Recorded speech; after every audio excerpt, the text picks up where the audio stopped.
লক্ষ লক্ষ হাজী সাহেব মুআতামিরুন উমরাকারীরা ধাক্কাধাক্কি করে ওই জায়গায়। তো এক ইমাম সাহেব সে অনেক ধাক্কাধাক্কি করে যুদ্ধ করে মুলতাজামে হাত লাগানোর সুযোগ পেয়েছে। হাত লাগায় ধাক্কার চোটে সে তাড়াতাড়ি করে আল্লাহর কাছে দোয়া করতেছে যে আল্লাহ, জীবনে যত দোয়া করছি আর যত দোয়া করব এই সব দোয়া তুমি কবুল করে নিও। এই একটাই দোয়া।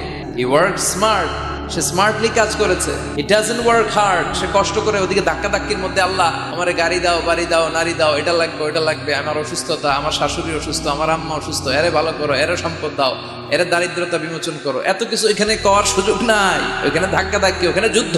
এবার ওইখানে এই দোয়া যদি কবুল হয়ে যায়, এবার বাড়িতে এসে দোয়া শুরু। সুবহানাল্লাহ পড়েন। এজন্য মুমিনরা they don't work hard, they work smart.